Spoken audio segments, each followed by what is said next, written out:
sorry for the delay, folks, but as soon as I walked up to the approach walk, I got a message that somebody in Germany needed a passage translated very urgently. Has to go out today. Okay, so we'll start with the homage to the Buddha. Testing, 1, 2, 3. What's happened to it? Namo tassa bhagavato arahato samma sambuddhassa. Namo tassa bhagavato arahato samma sambuddhassa.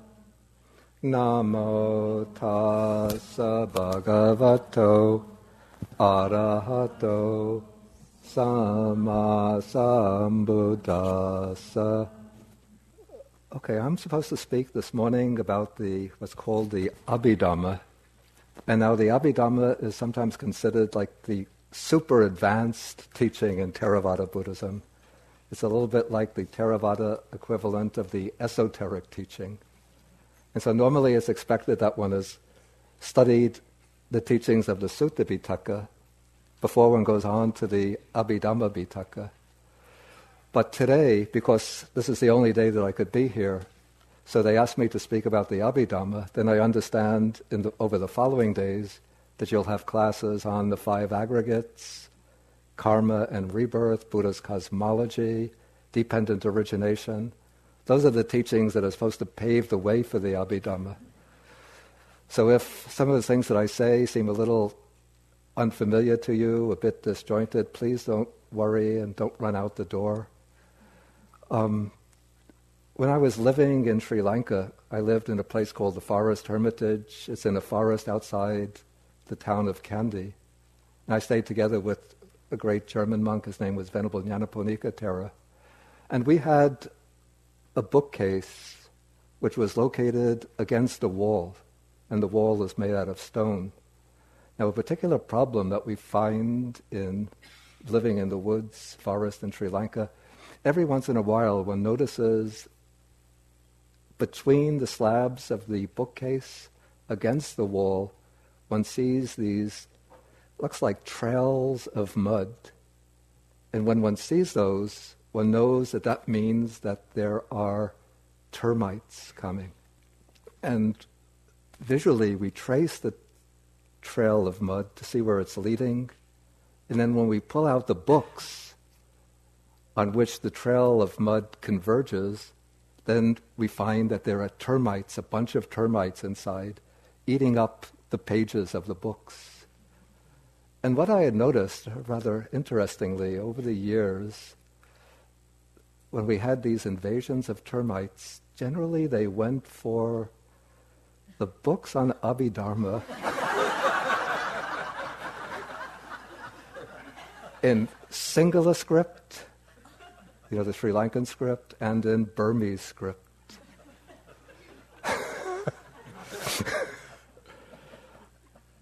And so that made me think that this must be an extremely erudite group of termites. And if even they could digest the teachings of the Abhidhamma, then human beings should not have anything to fear in such teachings.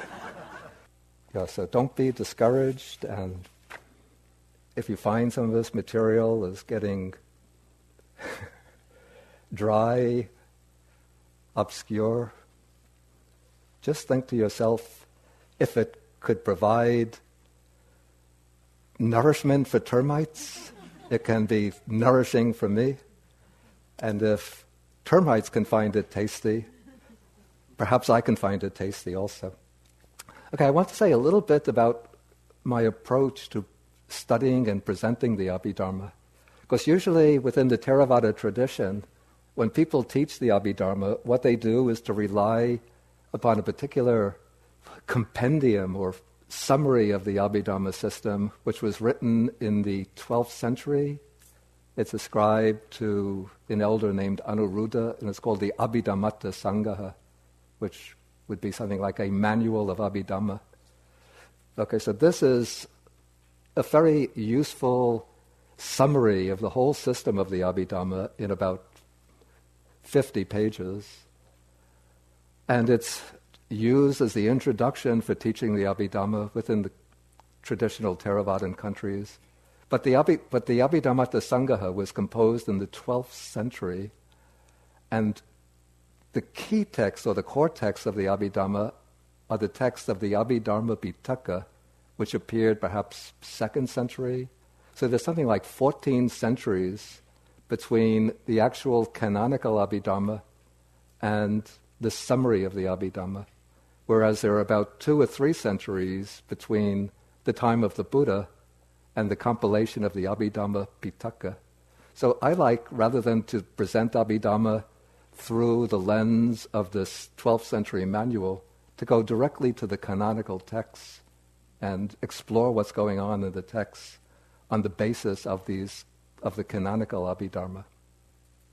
Okay, the basis for the entire Abhidhamma system is this collection of texts, which perhaps it was finalized maybe the 1st century BC, and it's called the Abhidhamma Pitaka. Within the Pali Canon, we have 3 collections.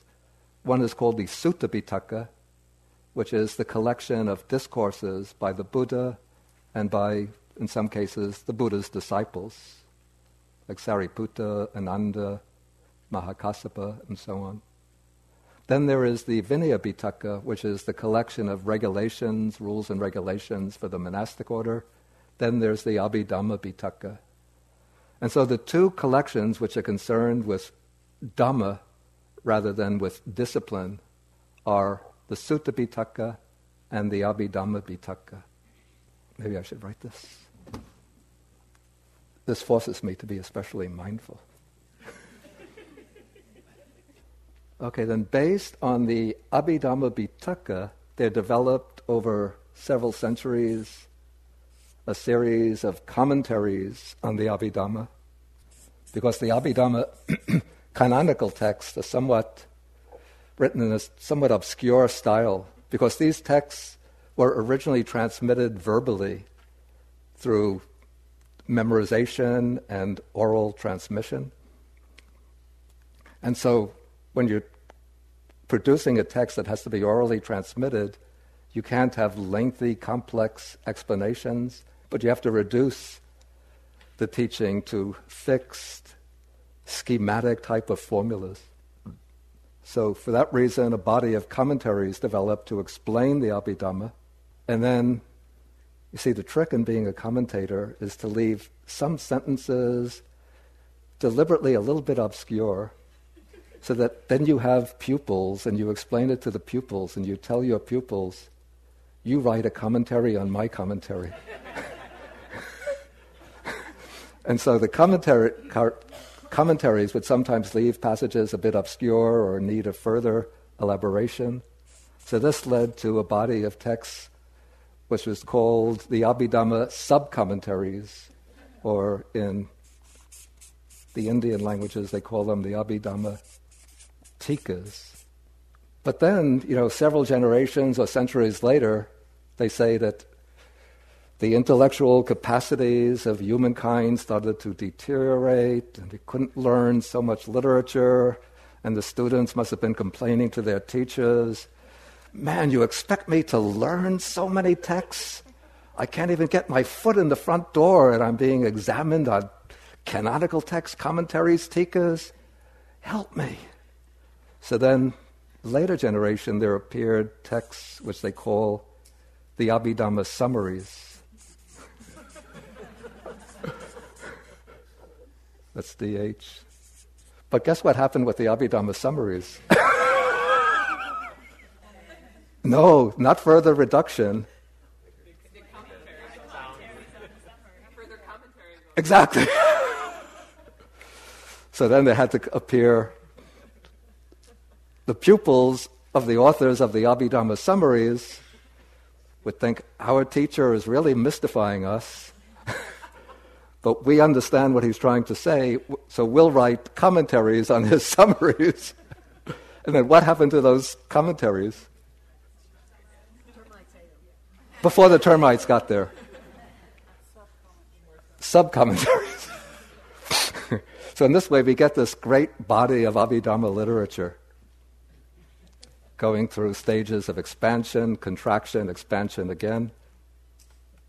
And now we have one day to get the whole thing in. It's being recorded, is it?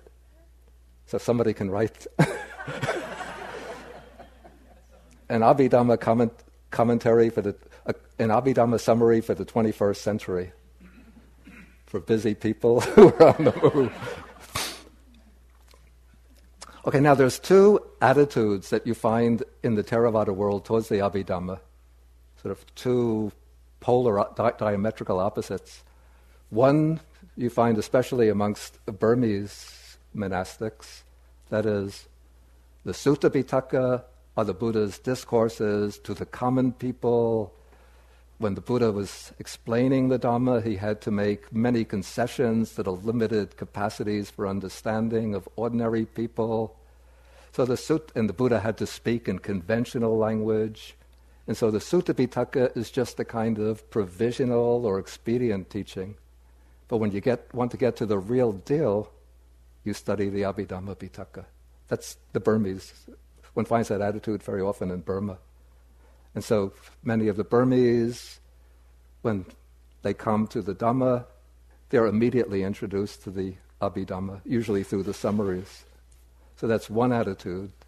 Then there's another attitude, which is an attitude that one finds amongst those that I call sometimes sutta purists. One often finds these maybe in the Thai forest tradition, also among some monks in Sri Lanka who are sort of reacting against the emphasis in Abhidhamma. Their view is we have to go back to the suttas. The Abhidhamma scholars date from a later period, so that's not the word of the Buddha. If we're really going to make progress in the Dhamma, we should just adhere to what's the authentic word of the Buddha. That one finds only in the Sutta Pitaka. So get rid of the Abhidhamma Pitaka, or don't pay any attention to it. That's another extreme attitude.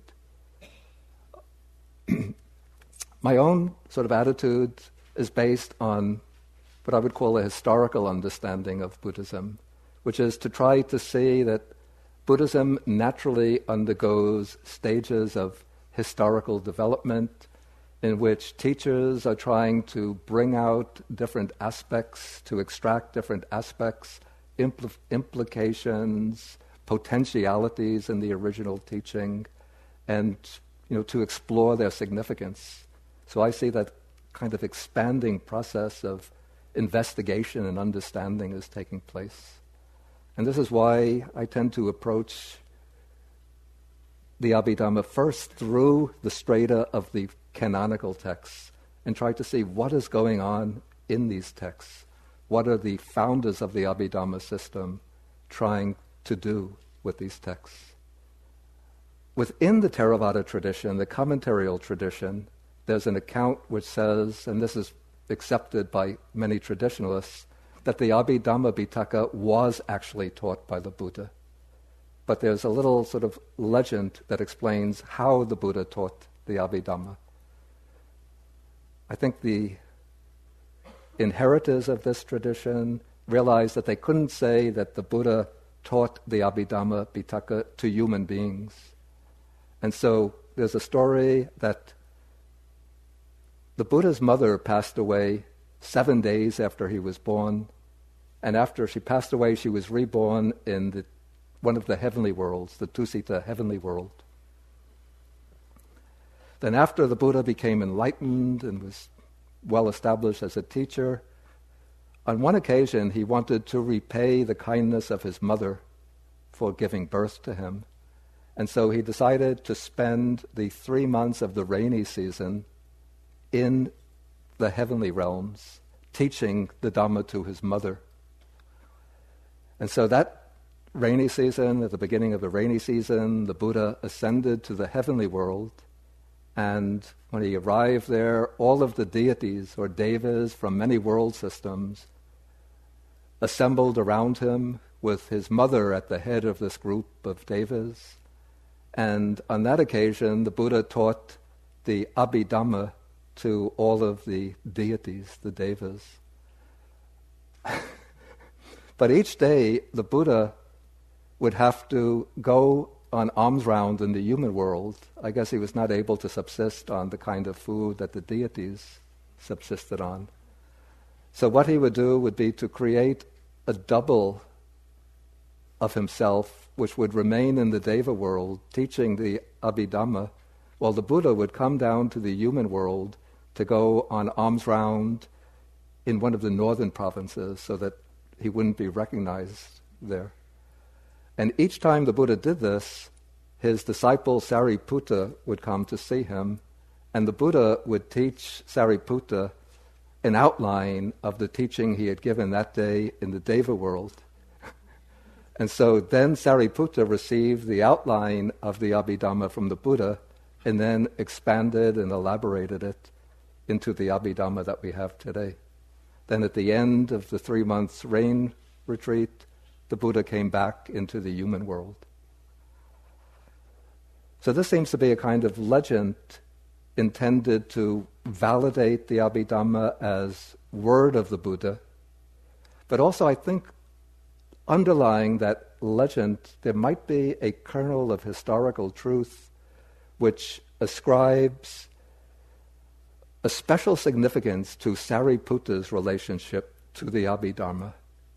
Because from the studies of historical scholars,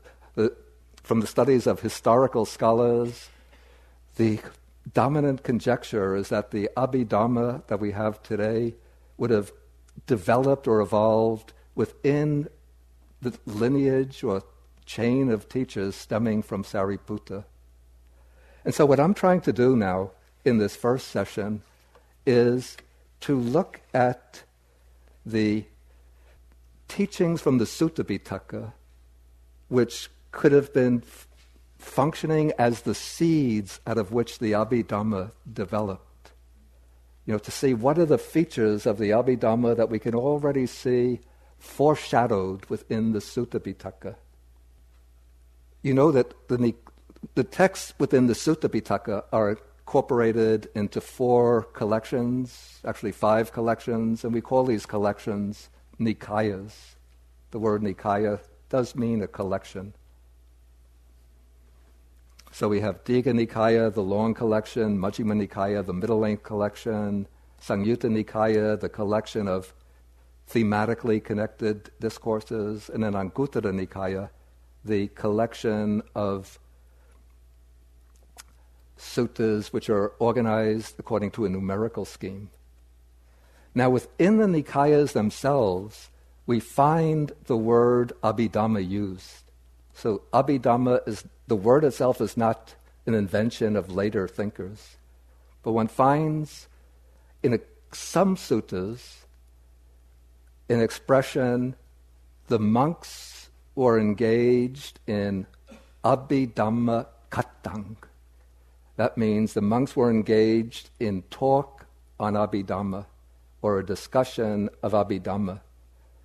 And sometimes the commentators will say that the monks were discussing the Abhidhamma Pitaka, but that seems improbable. One conjecture is that the word Abhidhamma functions, we call this a self-referential word, that the prefix abhi has the meaning of with reference to. So this would mean that the monks were engaged in a discussion with reference to the Dhamma, a discussion about the Dhamma. But there's another possibility. The word abhi, sometimes it has the meaning of higher, and I think in my translation of the Majjhima Nikāya, the middle-length discourses, I might have rendered it the higher Dhamma, which now I would regret that. I think that was a mistake. But abhi could indicate something extra to or beyond the Dhamma. And what's especially important to note, interesting to note, in the suttas, whenever we find the word Abhidhamma occurring, it's always occurring in reference to discussions that monks are having with one another.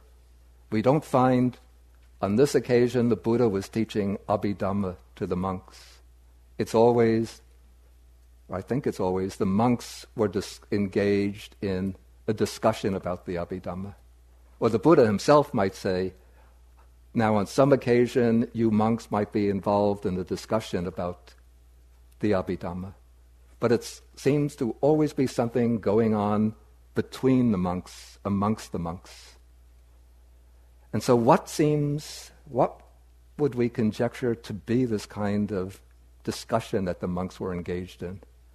One conjecture would be that it was a discussion which pursued the Dhamma into more technical, detailed waters than one finds within the bulk of the Buddha's discourses.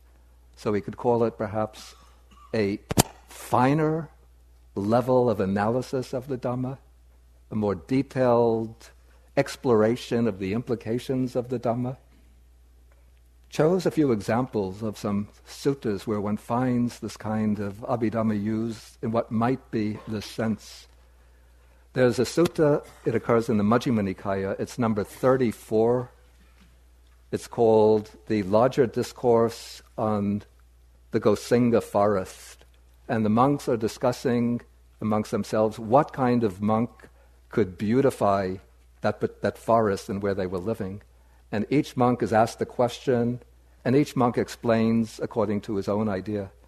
And so when Mahamoggallana, a prominent disciple of the Buddha, is asked to describe his conception of the ideal monk, he says that two monks would be engaged in a talk on the Abhidhamma, and they would question each other, and each being questioned would answer without any foundering, without any hesitation, and their talk rolls on in accordance with the Dhamma. So this indicates that the Abhidhamma discussion is a discussion in which one monk is asking questions of another, and then the other monk is replying to those questions. Then we find some examples of suttas of that type. Again, in the Majjhima Nikāya, there are two suttas called Vedala suttas. Majjhima Nikāya 43, 44. In one of these suttas, Sariputta and another monk called Mahakotita are having a discussion about rather technical matters.